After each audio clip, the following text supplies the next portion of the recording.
What it do, everybody? It's your boy King Crowder back again with another edition of History You May Not Know and Things That Are Not Taught in Detail for Sure. Today's lesson, I'm going all the way down to the great state of Florida to educate you on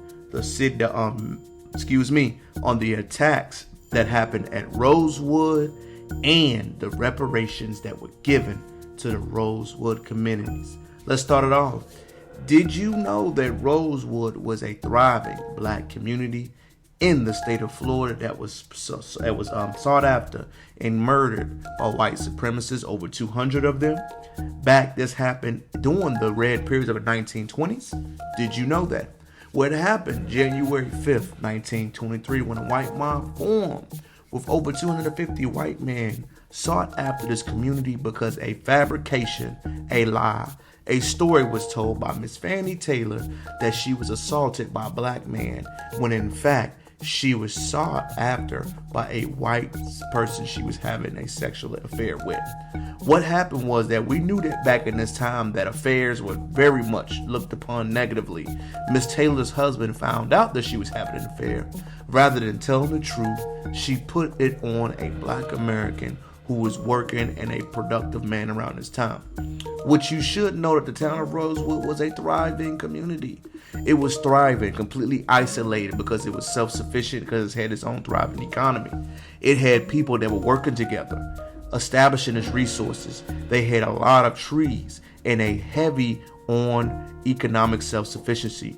The people of Rosewood established each other, built up each other, and cultivated their land. They had their own form of industry, which they supplied even the white Americans in that town. Rosewood was a thriving community that was very common if you look at the entire story of the U.S. history.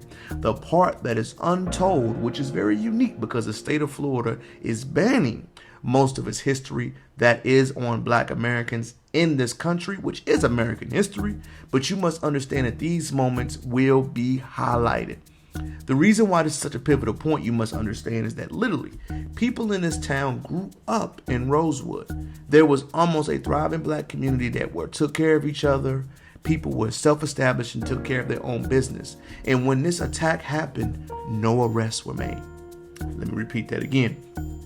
There was hundreds of eyewitness testimony by black Americans to the legal apartment in this country, testifying that they saw white Americans terrorizing, burning, arson, brutalizing, and killing black Americans, and nobody from the law enforcement was prosecuted. The true tragedy that happened was that, but you must mentally go into the psychology of those people that could not get the respect of their people around this time getting lynched and attacked by white Americans. The other part that was a catch-22 that happened is that this destroyed a certain part of Florida's economy. People's death tolls and buildings were destroyed, but think about the people that were tragically displaced. Think about if you lived in Rosewood, was born there, grew up there, and did everything there. You had to start over without any assistance. No government help, and your friends and family were gone. It was such a tragedy that this economy in that era virtually almost never recovered. Florida officials have tried their best to hold and minimize this history. However, they could not. Did you know that the state of Florida has already issued a light and an unjustified form of reparations? The state of Florida agreed to give reparations to their victims of Rosewood's residents as early as what was titled in this book.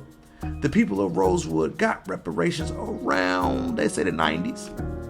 And they got their reparation in the form of college tuition only. The states did not pursue correctly. Think about it. Your family was murdered, ancestor allegedly was done, and the state of Florida issued the lightest form of reparations they could. It was only for tuition. It was no cash payment. It was no land allotments. What happened was they said blatantly, we know what we did, but we do not feel like the people that killed your ancestral lineage owe you nothing.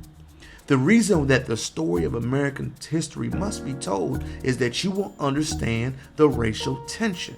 If you do not go back to the root of a problem, the problem still shall exist.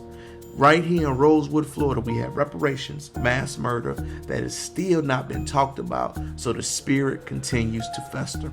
If we do not handle these problems and talk about the whole totality of our stories of our history, how do we expect to be repaired? These massacres happen all across the United States. And what King Crowder is here to do is to educate you on it. I want to break it down layer by layer, bit by bit, to teach you the stories of the entire United States history. Remember, art imitates life and life imitates arts, and politics affects everything else. I want to thank you for listening to the channel. Hopefully you learned something about the tragic story of Rosewood.